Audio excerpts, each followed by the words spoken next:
Welcome to my PowerPoint on the early game in Balatro. So this is actually an interesting topic. I've spoken about early, mid, late game in Balatro multiple times, and I think it's actually really important to understand how to learn and get better at the game. So what is the early game? Typically, antes 1 through 3 will be where you have the least amount of money, opportunities, and you're not really very powerful. There are a lot of good common jokers, but the majority of them are pretty bad. You're not going to be finding rare or, God forbid, legendary jokers, so you're typically going to be using common and uncommon jokers. Using them to the max potential will carry your early game to transition to more powerful jokers in your late game.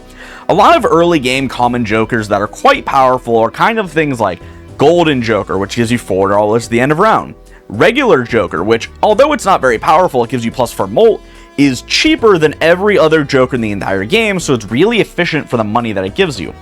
Mystic Summit is not the greatest Joker, but for what it does, giving you 15 molt with 0 discards, it's consistent and pretty decent.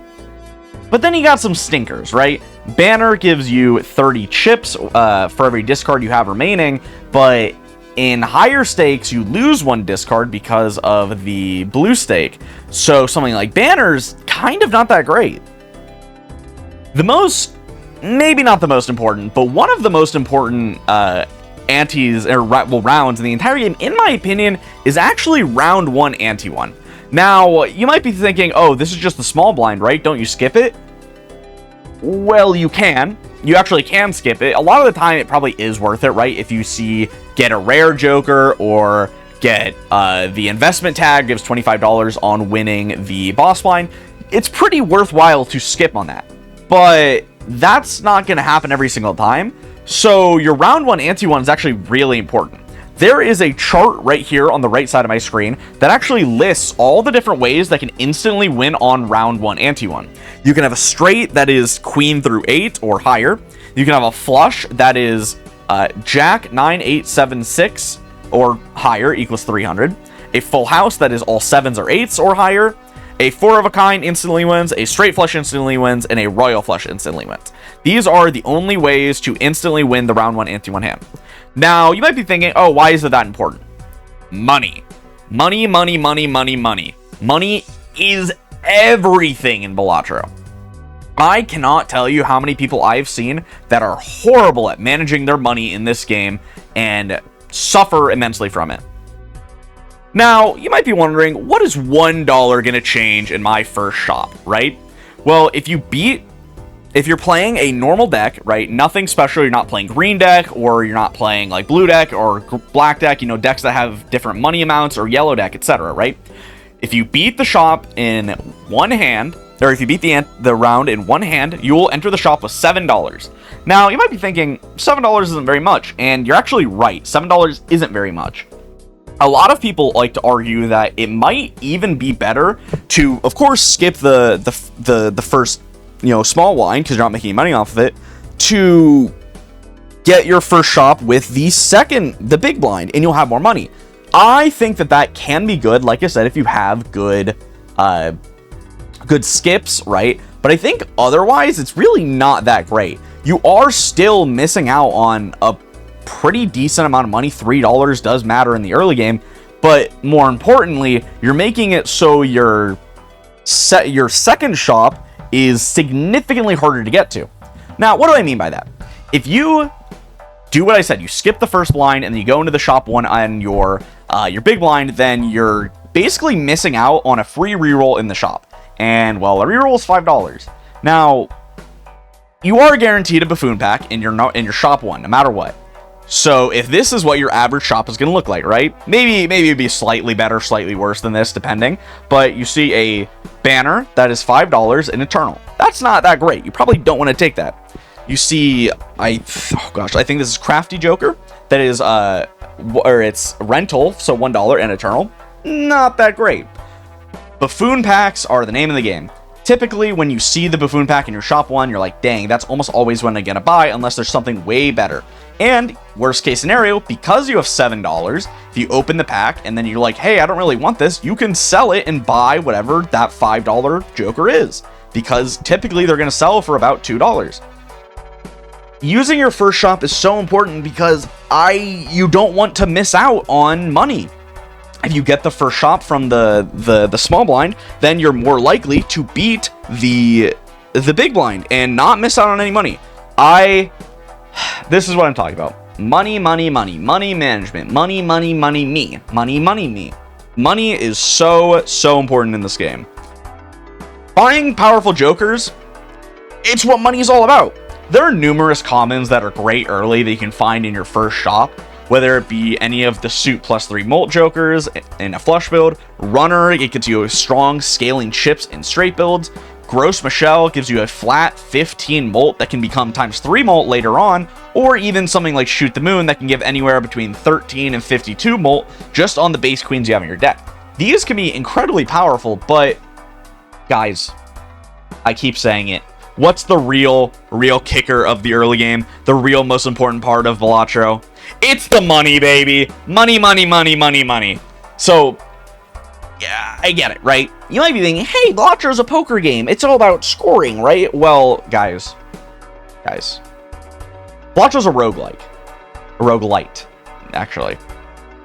It is a roguelite where a majority of the actual gameplay you're really doing isn't the cards you're playing.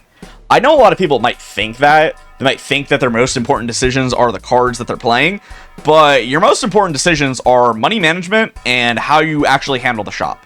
Now, I've mentioned it...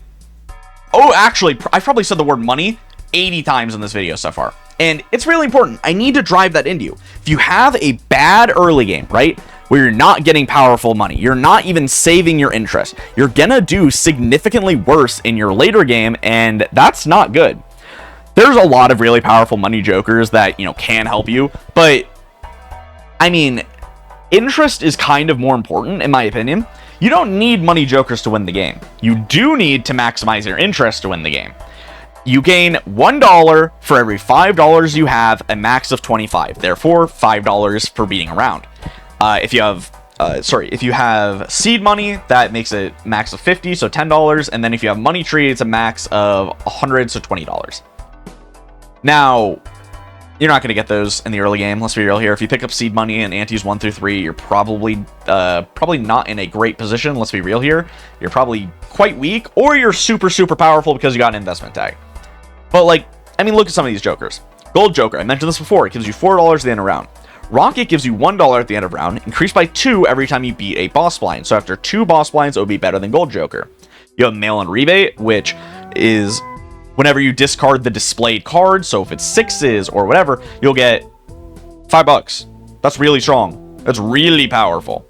And then there is Business Card, which, one of the weaker money jokers, but it's still not the worst. It's whenever you play face card, you have a 1 in 2 chance of getting $2. Pretty decent. Yet, like I said, it's more important to have your interest kind of working through every round. Now, you might be asking, well, if these are already giving me money, why do I need my interest? Why not? Would you rather have spend money on a joker that will give you money, but you're not going to have your interest cap? Or would you rather have your interest cap, get money guaranteed every round, not take up a joker slot, and still be able to transition into these more powerful turns? Especially since, hey, yeah, sometimes you are going to have to sell these jokers. Sometimes they're not actually money efficient, because guess what? I'm going to have to buy something, lose out of my interest, and then be like, well, wait, I need to actually win the game. These money jokers aren't helping me win. Speaking of winning, my bad, not speaking of winning, one of the most important aspects of the shop is working around rental, perishable, and eternal jokers. So rental is a sticker. These are stickers that you get the higher stakes you go up. Rental, of course, it's for gold stake. Some of you might not know that, but I digress. Rental makes it so the joker that you buy costs $1, but it costs $3, but takes $3 at the end of every round. It also only sells for $1, which makes it so you can technically buy and sell them for free. So if there's an effect that you just want for the shop, or if you're trying to buy like Diet Cola, that's rental, so you could buy and sell it instantly. Or you buy or you have a campfire. You can use campfire to buy and sell these rental jokers instantly to gain the benefit of campfire for actually $0. Pretty interesting. It's kind of similar to how the credit card works. Credit card buys for $1, sells for $1.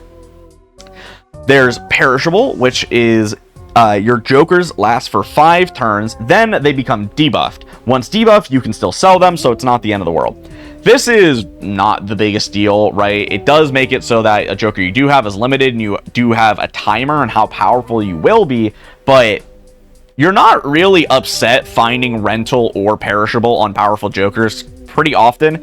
Yeah, it can suck, right? If you're like, oh man, this thing is bleeding me dry, but if you're playing properly, typically you'll be able to get the money, like I said, you'll have your interest, or you'll have more ways of generating money, or you just have a lot of money saved up that you can make use of the rental, and $3 per round really isn't the most. If you have more than one, yeah, it's definitely not great, or if God forbid you have an eternal rental, that would be pretty terrible. But then we get to Eternal. So Eternal is much more of a downside than the other two. What Eternal does is it makes it so if you buy an Eternal Joker, it cannot be removed or sold in any way. So if you're playing in the early game, and like you saw that my shop was Eternal Banner and then Eternal like Crafty, I think it's Crafty Joker. I don't know what they're all called. Those ones are called Eternal Crafty Joker. That was rental. That's pretty awful to pick up, right? However, if the Joker that you find is Eternal and isn't bad, you're actually not that upset, right? Say you find an Eternal Blueprint, right? Wow, that's amazing, right? Who cares that it has Eternal as a downside? There's actually technically still an additional factor of Eternal. While you can't sell Eternal Jokers, you also can't destroy them. So there's a Joker called Madness, which is when you select a blind, destroy a Joker to gain a permanent 0.25x mult. But it can't destroy Eternal Jokers, which means that Madness is actually quite good once you get to, I think it's Black Stake, which introduces Eternal. Madness becomes a very powerful Joker. You just pick up Eternal Jokers. Yeah, you're still looking for pretty decent ones, but you're not that upset taking some more mediocre Eternal Jokers because Madness is so powerful. If you want to know, no offense guys, if you want to know some of the more powerful to mid to kind of good or bad Jokers, I may or may not have made a video on every single Joker. There may or may not be one for common, uncommon, rare, and legendary that you can check out on my channel. Oh, I got a plug because I haven't uploaded in weeks. But yeah, a big part of Balatro actually comes from understanding your score. Scoring comes from different metrics, right? Your poker hand, your Joker, enhanced cards. It's realistic to actually calculate your score in this early game as the numbers really aren't that high. Of course, as you can see in this chart right here, this is what every single poker hand gives. I've talked about this before. You can find it online or you can find it in-game to see what it gives. Of course, every planet also gives additional stats, right? Say a straight, right? You get a Saturn, it gives plus 30, plus 4 to your straight. Or to pair, which we'll talk about in a second, it gives plus 20 chips and plus 20 mult for each level in 2 pair that you find. So I did use 2 pair because it's actually a pretty simple example. 2 pair is not the best hand, right? As we saw, it starts at 20 chips and 2 mult. So here's my example. This is something that you can realistically have in a run in your first 3 antes. A Joker, which gives plus 4 mult. You'll have Spare Trousers, which isn't uncommon, but Spare Trousers is a way to gain scaling mult. And then you have Stencil, which is also an uncommon, but it's by far one of the best ways to gain X mult in the early game, because Stencil makes it so if you're for every missing Joker slot you have, including Stencil, it gives times X1 mult, so times 3 mult. So 4 mult plus 12 mult is 16 mult. Then you have the 20 chips and 2 mult from the 2 pair. Assuming you have a pretty okay amount of levels in 2 pair, 3 levels, that's an additional 60 chips and 3 mult. So it's 80 chips times 5 mult. You add plus 4 mult and then plus 12 mult from your Jokers to plus 21. You multiply that by 3 due to Stencil, which is 63. You add chips equal to plus 10 per the face cards that I've shown here, or equal to, you know, how many cards you have, or whatever cards you have. So for this example, it's 120. I can actually calculate this pretty simply, actually. It is 120 times 63, which is 7,560, which is enough to beat, I think it is enough to beat Ante 3. It might be Ante 4, it might not be Ante 4, but it's definitely enough to beat Ante 3, the Ante 3 final boss, which is exactly why I brought this scenario. This is a very possible Joker combination to have. So what am I trying to get from here? Knowing where your scoring is coming from is very important. This exact scenario is saying, hey, I'm playing 2 pairs. I have a spare trouser, I have multiple levels of my 2 pair, and then I have jokers that, while not the greatest, definitely do support my 2 pair game plan. And yeah, that's gonna be it for me. I wanted to make a more educational style video. A lot of my videos kind of do, they are a little educational. I like doing more educational on the cards I talk about, but they do kind of come down to a little bit of opinion-based things, and I didn't really like that. Balatro, you know, the game feels like opinionated stuff doesn't matter because it's a PvE game, and, well, okay, I can be a little opinionated on one thing or the other, but it doesn't really matter in the end, right? So, I like this. I took a couple weeks off, you know, I'm still looking for a job, all that, so I would really appreciate if you guys could like, share the video, and if you do enjoy, and this is the first time you're watching, you know, make sure to, you know, subscribe. Tell me anything down below. You guys can join my Discord, it's there on screen or down in the description. But yeah, I really like Balatro. I just love making YouTube videos, so I'm definitely going to still be making more. Even if this one doesn't do that great because I haven't uploaded in a while, that's still going to be fine by me. I'll see you guys next time. I'm definitely planning on making more. Peace out.